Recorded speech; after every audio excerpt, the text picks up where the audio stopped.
Hey there. In this video, we're going to be talking about the Obsession for Windows log, how to undo changes or to return to a previous state in your game, and how to report a bug if you encounter one. At this point, we're looking at the same screen that we were in the second video, basically a normal game, no upstairs-downstairs expansion, and the same starter cards. I'm going to repeat what we did back then, which was go to the main gazebo, and we went with the mother and Colonel Dalrymple, who got the ballot. The footman's on the main gazebo. I'm going to continue.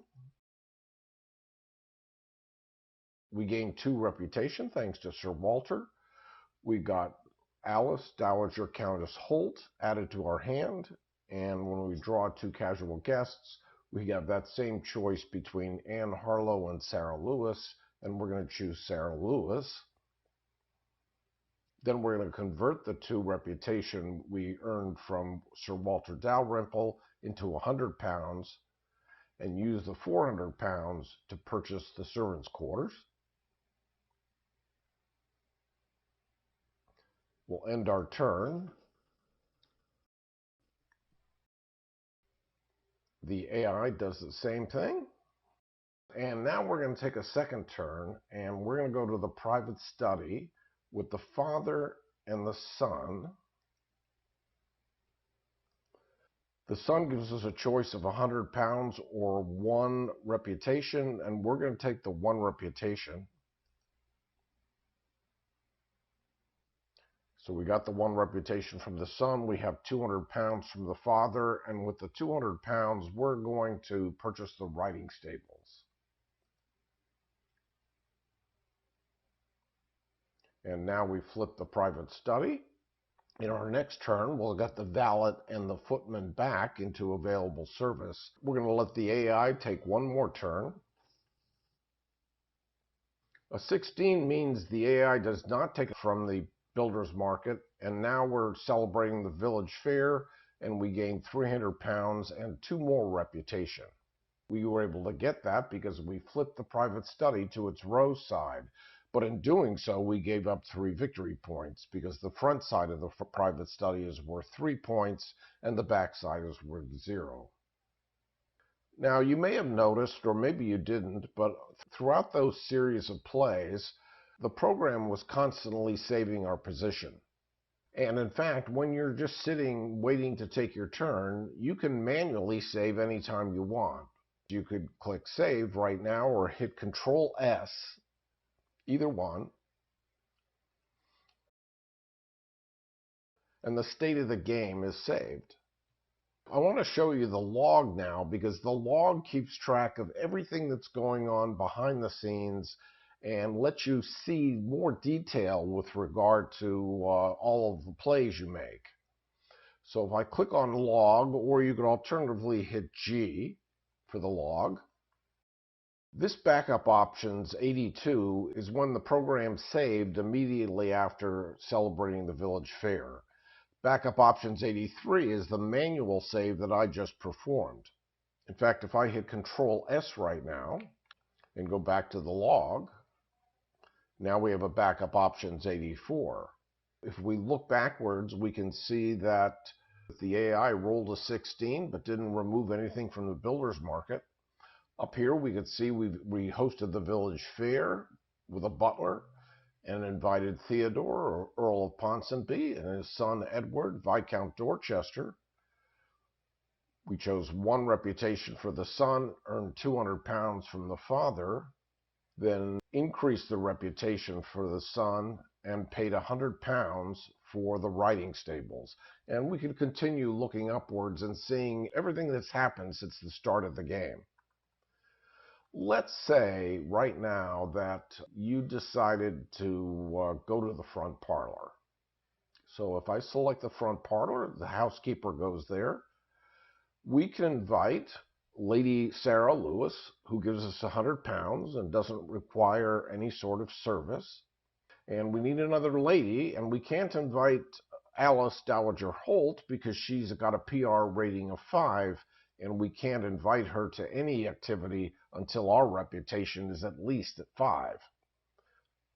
She wouldn't be seen in our company until then. So we're going to invite the daughter instead, who provides us with a casual guest.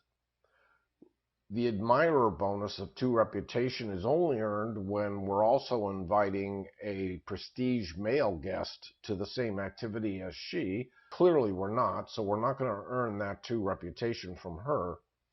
I'm going to now click continue.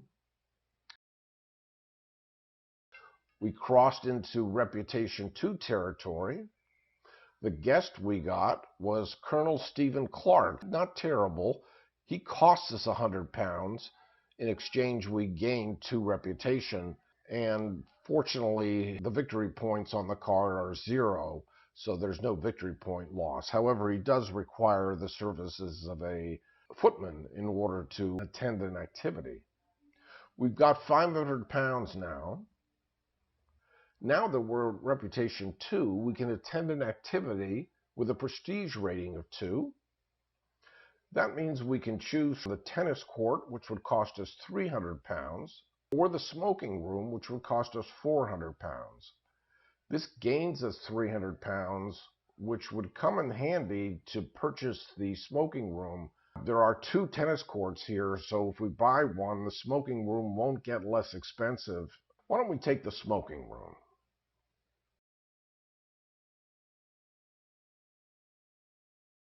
Front parlor flips to its rose side, and we're done. And now I think to myself, you know what, maybe we should have taken the tennis court after all. So in this case, we need to undo and go back to the previous save. So I'm going to click undo, and the program takes us back just before we click continue. You can see that we have the front parlor selected. We have our 2 guests highlighted. We're ready to host the activity once again, but maybe this time with the £500, choose to take the tennis court.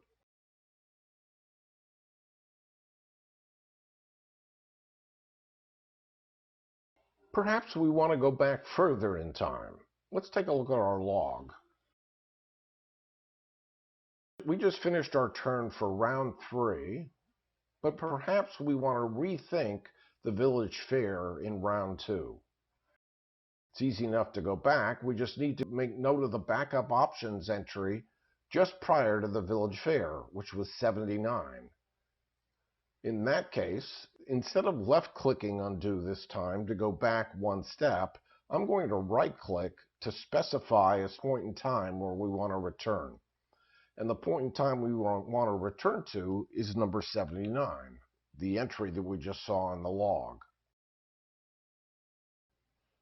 At that point in time, we had selected the private study, we had invited the father and the son, and we're at a point where we could click continue and do the same thing all over again, or maybe we just want to rethink our plans entirely and take a completely different action for round 2. So you can undo to go back 1 step in time, or you can undo to go back to any point in time in your game.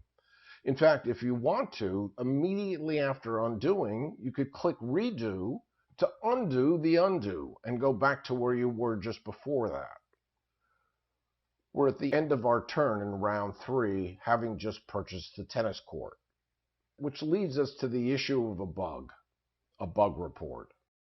Suppose that something odd happened when we purchased the tennis court. Something that looked out of place or that was wrong with the program. Maybe the program charged us more than £400 or something less than £400, and it clearly was a mistake. Now, trust me, my program doesn't do anything that obviously wrong, but no doubt there are little subtle bugs in it that you might want to report. And when you want to report a bug, what you're going to want to do is undo just before the problem occurred. So if the problem in our case was related to the purchase of the tennis court, we can undo and hit Control B to report a bug, Control B as in bug, and type something in like tennis court should have cost 400 pounds, not 500 pounds. Something, whatever. I'm going to hit enter or click OK. And now it says the bug report is complete. Then you need to send that bug to me. The easiest way to do that is by going to the About button, clicking on my email address, obsessionforwindows@gmail.com. In the body of the message, you can go into more detail about the problem. After clicking continue, I bought the tennis court and was charged 500 pounds instead of 400 pounds. And then you want to attach the log file. So we're going to go to attach.